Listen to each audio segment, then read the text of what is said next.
Hi, my name is CJ, and today we are going to play Lake of Voices. So, very quick story time. I've always loved choose your own adventure games, interactive storytelling games, and the very first time I got Steam and I was able to get my own video games. One of the very first games I got was Lake of Voices. I last played it at July 2019. And the thing is, this came out around 2018, and I don't recall exactly how I got it or how I found it. But it is free, so please feel free to play it for yourself. I'm pretty sure this has a lot of endings, but the cringy part is I did play it and did a little playthrough of it all the way back in 2019, and it's very embarrassing. I think I can still find it. It's unlisted right now, honestly. Oh boy. So this was that very first playthrough. It's one of the very first playthroughs I've ever made, and it's currently unlisted right now. I uploaded on July 18, 2019, and it got around 16 views, which I don't really care about the views. What I care about is the quality of my playthroughs back then, because look at this. The maximum was 480p. I'm just gonna quickly listen to it so you can understand. Morning everybody, my name is CJ and welcome to Lake of Voices. This has been on my wish list for a very long time because that's true. That was true. During my time browsing free games on Steam, and I saw and I saw that the style was really pretty. And I can't believe that it's free. So if you still can't, it's probably in the description by now. The premise of this should be. I can hear my lips smacking. I can hear rustling. I'm pretty sure. So there's so much that baby me didn't really understand when it came to quality, and I'm pretty sure there's still a lot of things that I have to learn for quality as well right now, but it still stands. I loved this game, but I don't really remember what it's about anymore. And the thing is, I think, call me crazy, but I remember GB Patch Games, the creators, contacting me once. Well, not exactly contacting me, but just leaving a comment saying that they liked the video, and they don't all mean this has no comment on it, but I can't for the life of me remember if that was a memory I made up or it actually happened. I tried looking at I guess I could look at my Twitter DMs right now and see for myself, but the fact that I could be wrong, maybe just making up that memory, but I distinctly remember them commenting on this video somehow, and me being like, Senpai has noticed me. And again, if GB Patch Games finds this video, I'm sorry. I may be just pulling this out of my ass. I don't. It's been a long time. And again, you can see that I was intending to come back to it, because I did say that it was part 1. Oof, and the time when I still used BB Plays. Anyway, it's at this point right now that I don't remember what it's about, that I can come back to it with a fresh take. I just decided to dress up a little bit. I haven't worn this shirt in a very long time, this very ruffly shirt. There's a cat behind me climbing up my chair. Who's this? Sisu? Oh, it's Sis. This is Sisu. Oh, yes? Are you hungry? Do you want to go up? Nope, not there. And she's now up there. Alright, without further ado, let's head into Lake of Voices. Oh, GB Patch Games. It's been a while.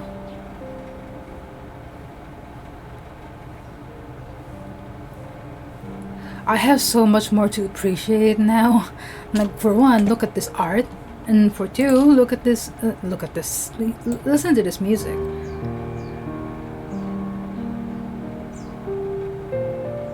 Where are the credits? There's no credits. No history, of course. I have July 14. So there's my last save. I don't intend to play this until the very end, but if anybody wants me to try it and get to different endings, just feel free to let me know. But yeah, just start, I guess. So also, feel free to just have me play in the background. I don't mind. I do it myself too. Other YouTubers playthroughs as well. So, choices. You'll need to make various decisions. What the fuck? Again, you'll need to make various decisions throughout Lake of Voices. Here are a few details to keep in mind. Certain choices are timed. Oh yeah, I think I remember failing something very... Okay, time running out isn't something to completely avoid. In some cases, not getting involved can open new possibilities. Other choices aren't timed. These options only determine whether Kika has any special affection for another character or not. If you survive until the second night, the story will branch into one of 5 different plotlines based on your earlier decisions. The other characters cannot manage all situations in the various plotlines, regardless of what you do. If a character isn't making it, try getting that plot with a different set of survivors, or having the same group of characters venture through some other storyline. Becoming closer to someone can add and/or remove future choice options and change how some scenes play out. Your decision to build that connection may not go unnoticed by the other characters. Earning the full amount of affection with certain characters can require getting into specific plot lines. So, T key opens full text history, and page up key returns the previous text choice. Okay. Already. Okay. Oh shit, I can't see. My mic is in the way. Hold on. Fuck. How do I do this? I can't see. I can't. 1 second. Okay, finally. I'm done something. Okay. So, my grip on my lantern tightens as the fog around us thickens. While the forests in this area are relatively safe compared to Sinloss, I can't help but feel my hair stand on end the further we get. My free hand fingers the hilt of my sword, something akin to a nervous reflex. Have you seen it before? I forgot! Characters are voiced! Nice! Hi, Bemel. Hello. Bemel breaks the silence, either sensing my unease or assuaging his own. I hope it's the latter. I haven't. I've had no reason to go near this cursed lake until now. What of you? And also us, we are also voiced. I'll try to match her, if I can. Bemel scratches his chin casually, as though I asked what his favorite food is. I traveled the long way around it once before. Not so pleasant. Something about it just frays your nerves. Although, even being near it is enough. I imagine so. But look at this art, this is gorgeous. So I'm not the only one who feels it. A sense of relief hits me, but not enough to undo the buzzing of anxiety. The lake. Sinloss. Most try their best to avoid it all their lives. The hundreds who die attempting to cross its unearthly black water. Why am I not able to speak? The hundreds who die attempting to cross its unearthly... The hundreds who die attempting to cross its unearthly black water, dragged to death by the creatures lurking within, aren't a secret. No wonder you were assigned this mission. There are a few who've had first-hand experience with the place, even if from a distance. He'll probably keep being picked whenever they need someone to cross, for however long he's with us. Bemel shrugs, bringing my attention back to the dark path before us. At least we're taking the bridge this time. It'll only take 2 days instead of double that, and the sooner this place is behind us, the better. 2 days in just a bridge? It would be preferable not to risk it. But time is of the essence. We don't really have a choice. One of our allied villages, Hemer, is being harassed by brigadiers, a band of ruffians. We don't have many guards to send as an assist. Only Bemel and myself, so we're both guards. The least we can do is arrive before we are too late to be of any use. These kinds of squabbles happen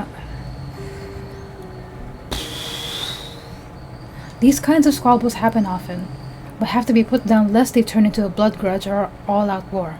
The last we heard, neither option was that far off. I can also see why they chose you to come out here. Oh? I glance at Bemel, an eyebrow raised. A slight smile plays across his lips. You're always so calm and so serious. Oh? Nothing can get to you. You're the best choice they had. Thank you. I guess. A smile now tugs at my own lips. I would like to thank him, but I wouldn't be so calm and serious as he just described. It could just be accepting a compliment, and if that's how he sees me, I'd like to keep it that way. My lack of reaction only makes his smile grow, and he chuckles a bit before refocusing on the path. I do the same. It wouldn't be right to let my guard down in a place like this. Bemel appears to feel differently, however. So should I straight man this? Like, Not straight man, but playing as a straight man. But no, I mean, you know that one guy in a story where they're always being so serious, and it often leads into a comedic effect, kind of like Logan from Sandra Sides. You know the town on the other side of the lake, though. It's not so similar to ours. If all goes well, perhaps we'll have enough time to enjoy the new area. Sure, maybe, let's be optimistic. For the most part, I ignore him, nodding when applicable. Bemel is a talkative sort, and if chatting helps keeps his worries down and his sword hand ready, I have no complaints. After a time, the thick fog surrounding us begins to clear. A slick wooden dock comes into view, and with it, the sounds of water gently lapping at its sides. Bemel shifts beside me, stretching his lantern arm as far as it will go. He seems tense. Someone's already here. I mean, hello? A young woman stands by the dock, eyeing us warily. Does she intend to cross tonight? Evidently, she has the same question. As we step up next to her, it's clear she isn't simply passing by. She's waiting. The stranger nods curtly to us. Margaret. Margaret. Giga the Steadfast. The Steadfast, alright. Bemele. Oh, Hello? Bemele. Oops. Bemele, Margaret. There's a stuffy silence. Margaret turns to gaze out across the lake, expression unclear. With not much to say, Bemele and I do the same. Alright. From here, the black surface of the lake looks disarmingly calm. Wind rushes across its surface, a sound like whispering. Though perhaps it actually is whispering. I concentrate, trying to place the difference, searching for breaks in rhythm. After a few seconds, I feel foolish. It doesn't matter what the noise is. Whether I hear them or not, we're not alone. Doesn't matter what the noise is. Whether I hear them or not, we're not alone. The Nixie are out there. The Nixie. A feeling that I can't quite shake tells me they've already noticed the little group of people on their shores. It feels hostile. My stomach sinks, and I instead address Bemele. Where is the guide? Oh, that makes sense. There should be a Unless guide. he's on the center island, or on the complete other side, your guess is as good as mine. It's dark as pitch out there. By the way, I'm loving the blues and oranges. Just to point it out, because I love that little contrast. Panic rises inside me. Panic I try hard to quell. We can't cross without him, and we need to get going soon. Have some faith. You can't cross with him either. Okay. The woman behind us, Margaret, cuts in with something like a snort. What? I know the guide will be here tonight. I have already made arrangements with him to cross. Okay, lady, then we can all cross together, maybe. Bemele and I share a look. The woman seems haughty and willing to put up a fuss. I have his word he'll take me today. Okay. It would be wiser for the two of you to begin the trip around if you're really in such a hurry. Or you can make camp here and wait for him to make the trip back if you prefer. If there's a way around, why aren't we just taking that instead? Well, if we're in a hurry, then maybe I don't need to turn my attention to Bemele to know he's riled up. I step in before he can say something rash. Even if that is so, my companion and I must begin the trip tonight. Margaret is unimpressed and opens her mouth to argue further. We'll wait for the guide to arrive before coming to a conclusion about any of this. The diplomat, I like that. She clamps her mouth shut, then lets out a sigh. You can do as you like. Thank you. With the matter tentatively settled, Bemele moves away. Tentatively settled, Bemele moves away. His finger begins to tap loudly against the top of his hilt. He shifts from one foot to another, then groans. What's that bastard even up to? It's a lake with probably monsters inside it. You gotta have some patience. I almost visibly start, but manage to restrain myself. He probably doesn't know any better. I'm sure of that. It's not worth mentioning. With a mouth like that, you shouldn't even have the right to ask the guide to take you across. Jesus. How ludicrous. He's faced far worse than a bit of foul language. Okay. Do you know anything that's happened with this lake? I know enough. Can we not argue at this early stage?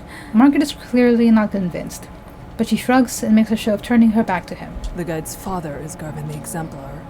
Garvin never accepted the guide as his son, all the way up until he died in this lake. Your statement could be seen as tasteless. The guide's father is Garvin the Exemplar. Garvin never accepted the guide as his son, all the way up until he died in this lake. Okay. What? Oh, sorry. Bemele rubs the back of his neck, his face regretful. My apologies to the guide. I didn't mean it that way. I never knew about his... well, that. A smile spreads across my face, one I quickly wipe away. He really did just misspeak. The silence slowly stretches between the three of us, growing more awkward with each passing second. Margaret seems irritated, and Bemele abashed. You're quite informed, Margaret. I'm sure you've forgiven Bemele. Say nothing.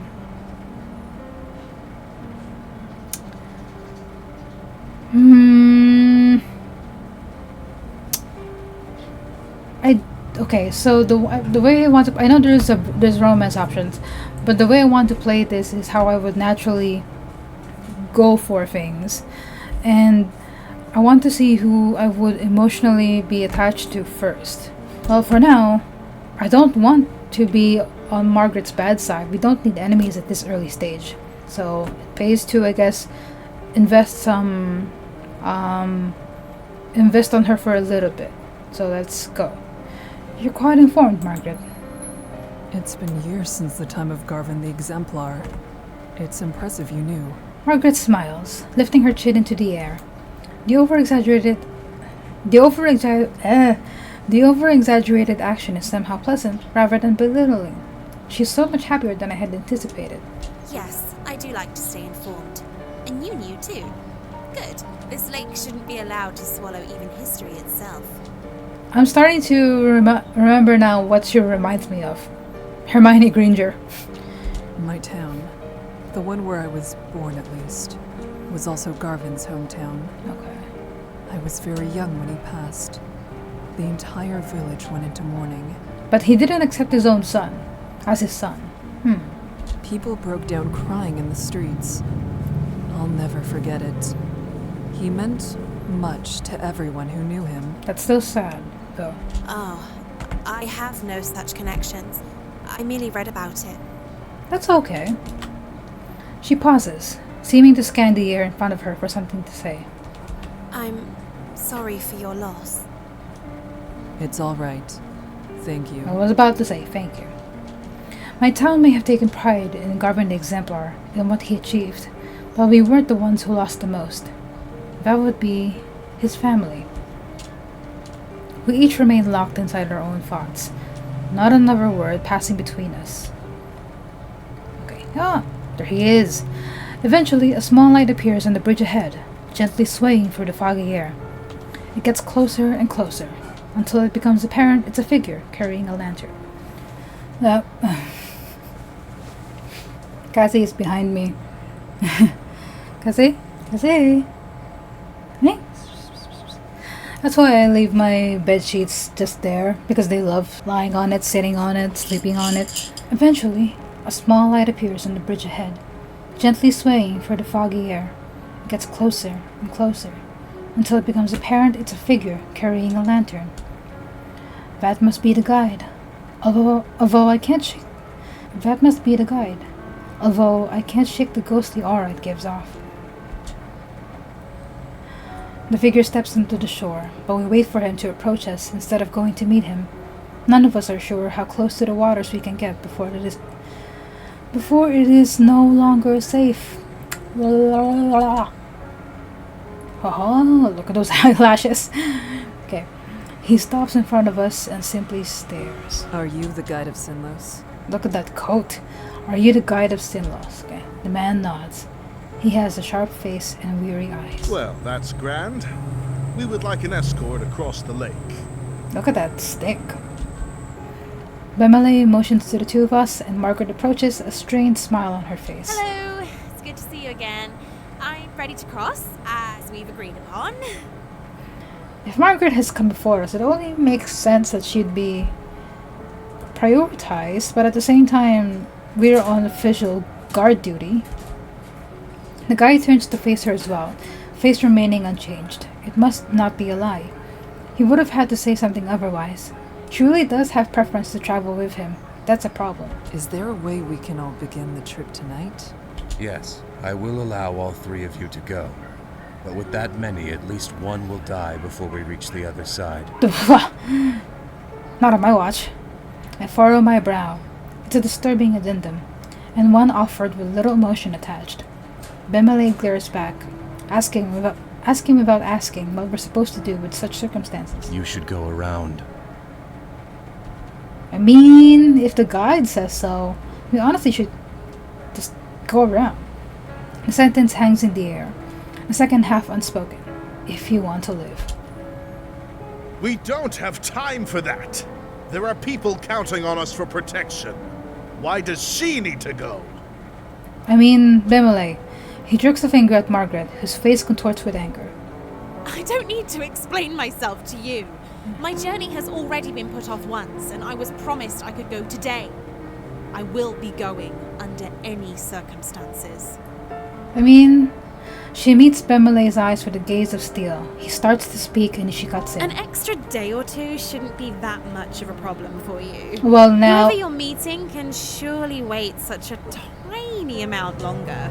Patience is a virtue, after all. Okay, now, lady, The no. night is only so long, and if we're still on the bridges when the sun comes up, we'll all die as they sink back below the surface. Huh?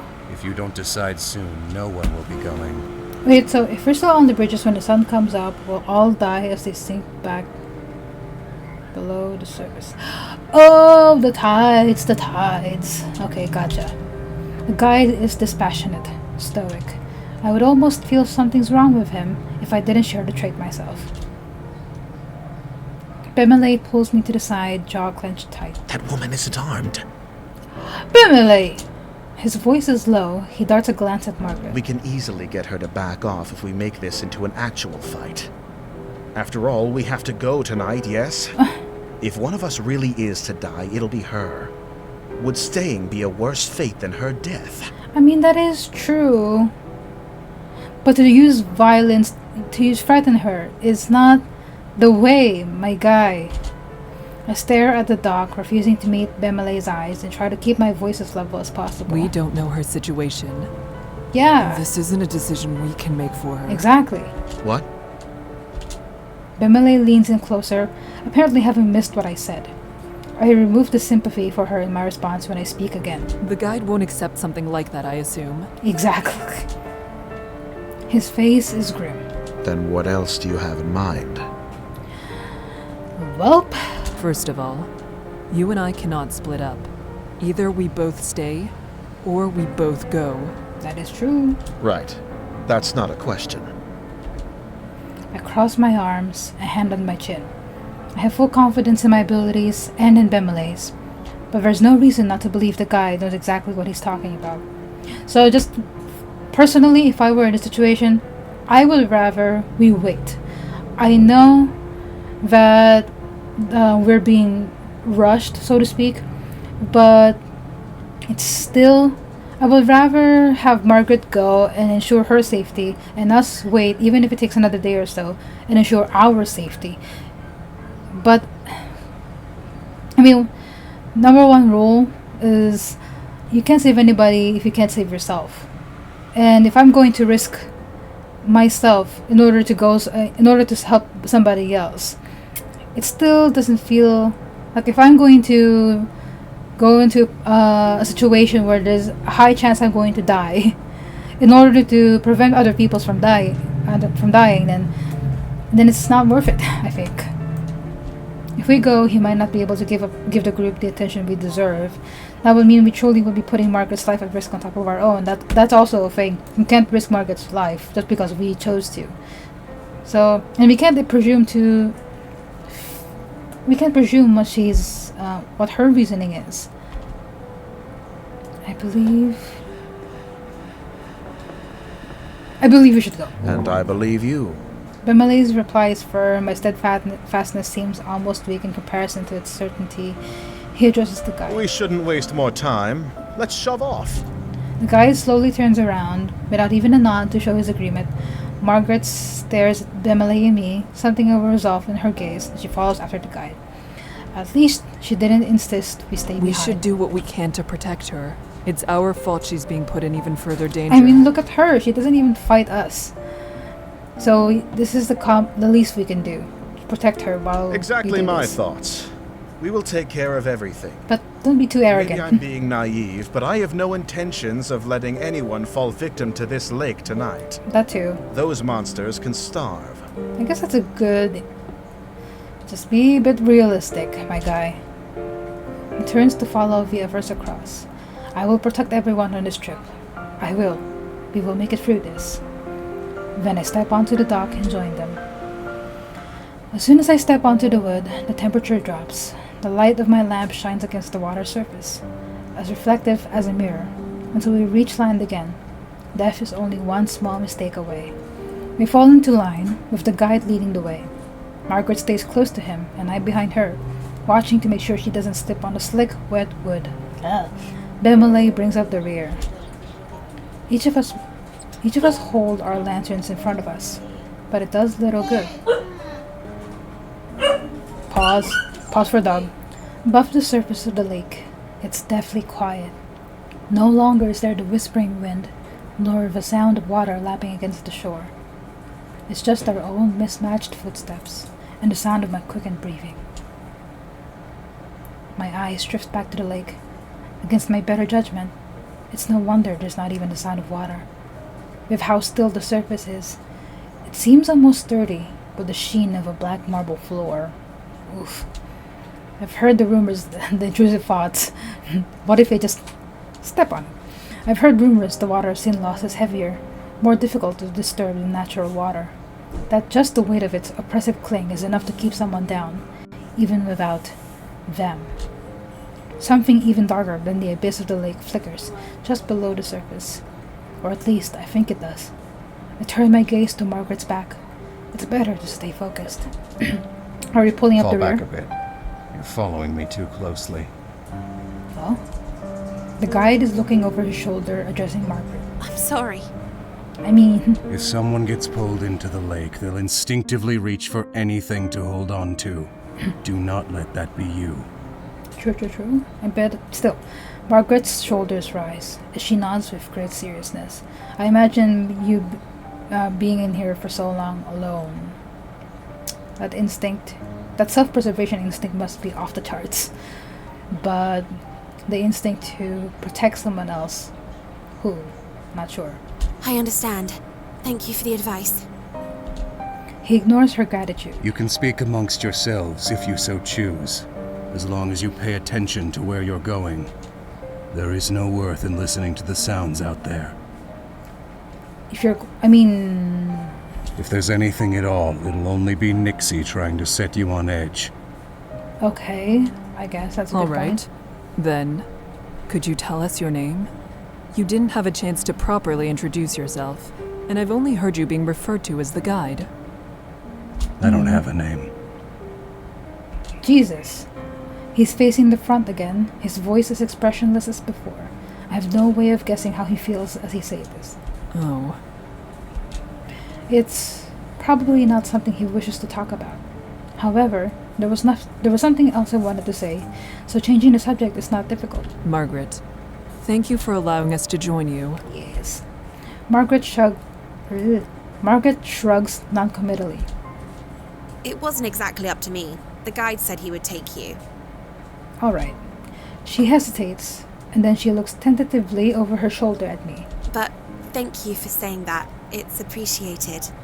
No biggie. Bemilay and I will do our best to be an asset on this trip, rather than a burden.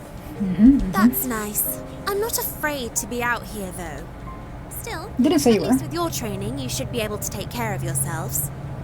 But still, I admire her resilience. It's comforting to know that everyone here is so confident in their abilities, odd enough to forget how terrible it feels to be over this lake. I'm not sure if that is fortunate or unfortunate. Believing yourself to be secure doesn't mean that you are.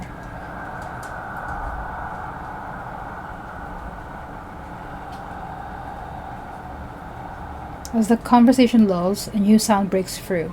It's the whispering noise again. It's the chatter of inhuman voices, and this time, coming from all around us. Taking care of yourself is exactly what you need to do. Is that character?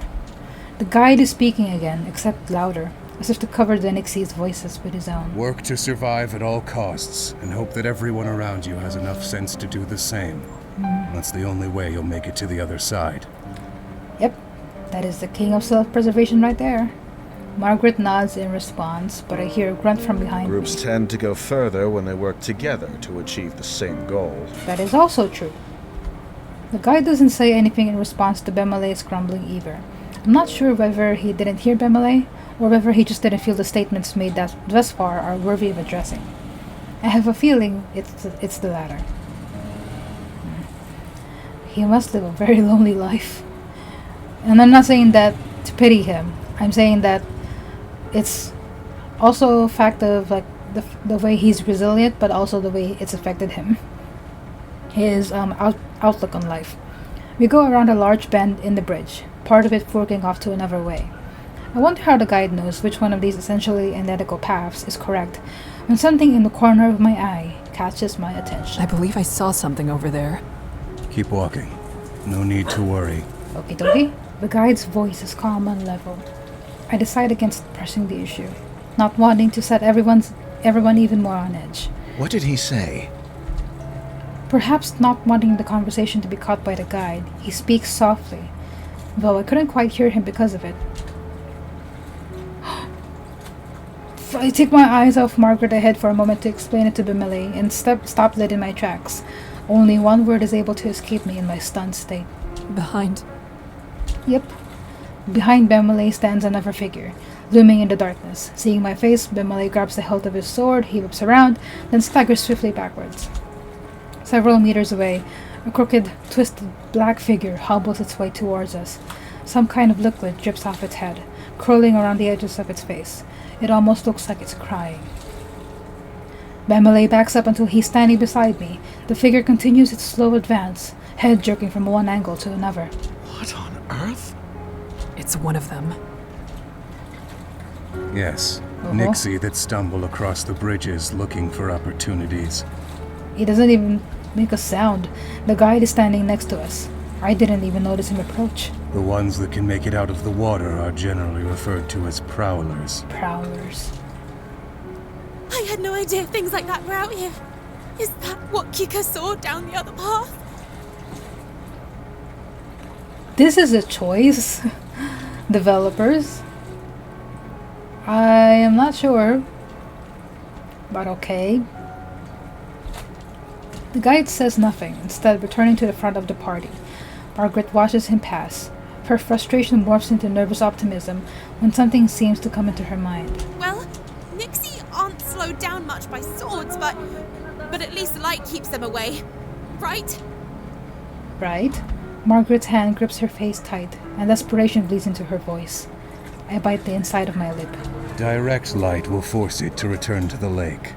However, it'll try to drag the light, or you, down with it before it goes. So what you're saying is we need a stick. Alright, trying a new light setup. There's a lot of lights facing me right now. Oh boy. Instinctively, I reach for the hilt of my sword, despite the fact that it would do little to protect me. The prowler is getting closer, jerking forward, stopping, then resuming its slow advance. Okay. Does anyone have a light we can leave here? That way it won't follow us. I mean, that could be smart, but you're sacrificing one thing. You're sacrificing the only thing that can protect you. Only matches. Can that work? Bemele spits. He's the one bringing up the rear, so he's the one most likely to be in danger if it keeps following. The guide, however, moves forward. Don't forget it's there, don't let your guard down, and don't get left behind. Okay. What? How am I supposed to keep walking with this thing at my heels? You said it wants to attack. Could you keep it quiet, Bemele? Don't give it the chance.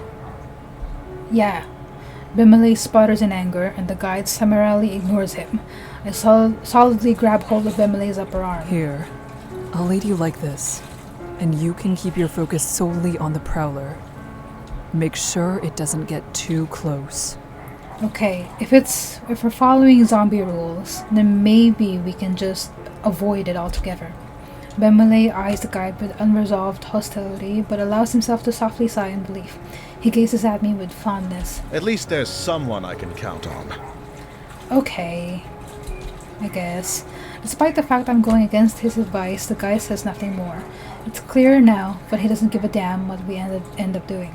Some part of me is glad for that. I want to help everyone make it through, and it would be worse to have to persuade the guide every time help was necessary. Kika, thank you. No prob. But also, don't antagonize anyone anymore, please. Bemele places a gentle hand on my... Bemele places a gentle hand on my shoulder. Not seriously. Bemele's face hardens in return. He moves his free arm down. I fully link his arm with mine, and now properly settled, look forward. Margaret is following the guide with some reluctance, turning back every so often to check on us. I wave my lantern to signal we're catching up. Margaret returns her head to the front and quickens her pace. With a tug on Bemele, we start to follow her. The four of us continue cautiously over the bridges. Only this time, the wet, squishing footsteps of the Prowler join the sound of our own. The Prowler walks without a set pattern, sometimes fast, sometimes slow. It takes long steps, then short ones. At times, it stops walking entirely. Does it hurt to be out of the water like this? Or is it trying to be difficult to read? Suddenly, the whispering in the lake grows louder. I steel myself, trying not to let it get to me. The most important thing in a situation like this is to remain calm. I can't lose my head.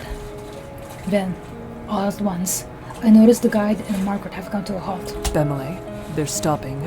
Uh-oh. Jesus. Bemele slows down as I do, and as we near Margaret's back, she says with something akin to distress, I'm gonna move a little bit closer. There's another one. In front of us, I tug on Bemele and he understands. We draw up close to Margaret, ready to protect her if need be, but the guide holds out a hand. Uh-oh. Don't get any closer. Okay. Just over his shoulder, I see another Prowler stumbling towards us, white liquid dripping from its eyes. The guide's hand turns over in the air, palm up. Give me a lantern. We'll throw it. Okay. Margaret extends her own with a trembling hand when Bemele speaks instead, his back still turned. If you have to take someone's, take mine. Will that make things better? Yes, an extra light won't do us much good when we're standing this close together. That is true. Margaret takes Bemele's lantern from him, guarded relief displayed on her features. Thank you. Okay. She hands the lantern to the guide, whose hand grips it tightly, knuckles growing pale. Stay here. I can't throw it too far. The light will blow out before it reaches the Nyx. Gotcha. Jesus Christ. He steps closer to the monster, his movements slight and confident. As he nears, the Prowler starts to back away. Is it only the approaching light that's making it retreat, or are they afraid of him? The guide is far enough away from us that the fog is partially obscuring him, hiding his movements. The voices from the lake grow louder and louder. Water suddenly begins to splash across the lake, in the distance and onto the edges of the bridge. They want him to mess up. I don't notice how tense I am until Bemele eases my grasp on his arm. When suddenly, the guide takes multiple long and fast strides forward, throws the lantern, and jumps backwards to regain the lost distance. There's a sharp hiss, and then a deep splash, and the voices of the Nixie grow quieter. Not silent, but quieter. A sigh escapes me, and the guide comes back to our group. We should keep going, before it comes back. Okie dokie. I glance at Bemele and realize he, too, is looking relieved at the guide before us, and then I see it. Fuck. The first Prowler, it's still there. It's right there. Publaying forward. Okay. I shift around, pulling Bemele behind me. The Prowler lunges after him, barely missing Bemele, but striking my lantern instead. The fire goes out, and the two of us are plunged into an unearthly darkness. Oof.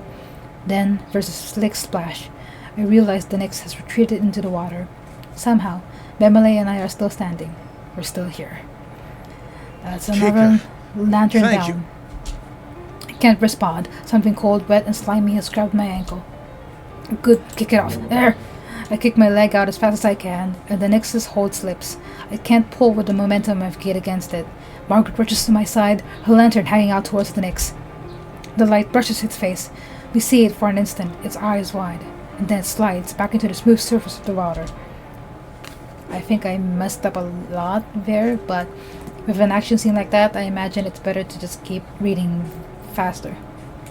Bemele grabs Margaret and I both, helping us towards the center of the bridge and cussing under his breath. I only looked away for 1 second. Yeah, my dude. It's fine, Bemele. We're all fine. Yeah. Are you actually alright? Well, she cares. Margaret cocks her head down, examining my ankle, but there's nothing but a wet smudge around my trousers. I am fine. We're all good. I say that, though I don't actually want to let go of Bemele. I need to, in order to relight our lantern and provide us actual safety, because we have free lanterns still. But I feel such a strong desire not to be alone in this moment. I shake my head roughly and let go of him, relighting the lantern as fast as I'm able. Kika, thank you. Again. You saved my life. I won't let this happen again. All in a day's work, my dude. Yes. Yes. It would be good for all of us to pay more attention. Yep. Margaret nods solemnly. Suddenly, it seems like we're all on the same side. It isn't only Bemele and I. She is with us in more than simply presence. Shared trauma, baby. The guide's voice, as cold as that monster's grasp, ends my train of thought. We lost the lantern I threw. The Nyx grabbed it after the light went out. Yep. Margaret makes a noise. I glance over, wondering whether she's upset, but there's a small smile on her face instead. It's better than them taking anything else. That is true. A nervous laugh bubbles up out of me and just as quickly stops. Bemele chuckles in response, and our collective tension eases up, the adrenaline draining from our bodies. We need to keep walking. We do. The guide starts down the bridge again, and we join him. I try to clamp down on the relief, the ease that wants to flood my head. It's not over. Also, I'm just noticing, I think, there are some sketch lines over Margaret, and I wonder if that was intentional or accidental. The Prowler is gone, but so is Bemele's lantern. You can stay near me, Bemele, since your lantern is lost. Yep. I appreciate. Yeah, okay. Margaret goes on ahead of us. Bemele stays by my side as I keep at the end of line. The breath of release for Margaret and Bemele is quickly swallowed by the somber atmosphere of sin loss as well, replaced by the gravity of the near-death experience. Never mind celebrating his survival. Something like that shouldn't have happened in the first place. The memory of the Prowlers reaching out towards us appears each time I close my eyes. Why does it look like something's dripping down their faces? Yeah, why? The Prowlers are on Margaret's mind too. Looking at her pained expression, it's as though the moment of relief never existed at all. I'm not sure. Me neither. Something's wrong with them. The guide is right there. They live in water. Air shouldn't be good for the things, but they want to drown humans so much they're willing to drag themselves around on land? It's not right. Maybe it's the same as drowners in The Witcher. Of course it isn't. They are monsters. They likely do not understand even the concept of right and wrong. Well, I don't disagree that there's something very wrong about them. I truly hope that's the last we'll see of the Prowlers. 2 days? No, there's gonna be more. Something comes to her mind, causing Margaret to end her part of the conversation early. Since you two have to share a light, wouldn't it be safer to be in the middle? Margaret, you want to bring up the end of the rear. After what happened to Bemele, Margaret stops and waits for Bemele and I to reach her position. That way, you'll catch the edges of my light and the guide's, and it won't be so dangerous if Bemele loses his position momentarily. Yeah, but you... That's A very kind offer, Margaret. Bemilay's surprise is so apparent, I want to cover his face with my hands to stop him from insulting her. She merely smirks. I think Margaret may be surprised with herself too. Bemiley returns to his usual surety. As thoughtful as it is, I, at least, am fine with bringing up the rear. I'm used to keeping watch for monsters, and since there are two of us, I can pay attention to the back while Kika focuses ahead. Yeah, exactly. This is better. It's not my light, though, so I shouldn't be the one to decide what she should do with it. That is true. Margaret and Bemiley turn to look at me in unison. Seems like it's my decision. Oh, neither of them are wrong. As for me, my goal is to protect everyone. I can't very well do that with Margaret following behind us. But being stuck in the middle of the group could also be dangerous depending on what circumstances we come across. Getting pincered by the enemy would be an almost sure death, no matter how experienced Bemiley and I are. I just don't know what to expect from this bridge, and that makes things so much more difficult. The current format is worse so you're far. staying behind? Yeah. Stay behind. Seems like it. We're the guards. We're the ones with experience. I should have saved. Yes, I think we'll be good here. But really, thank you. It was a kind offer. That was a very kind offer. Well, alright. Margaret respects her decision and trots ahead a bit to catch back up with the guide, he who has paid no mind to the entire affair. Honestly, good move. You have one job and one job only.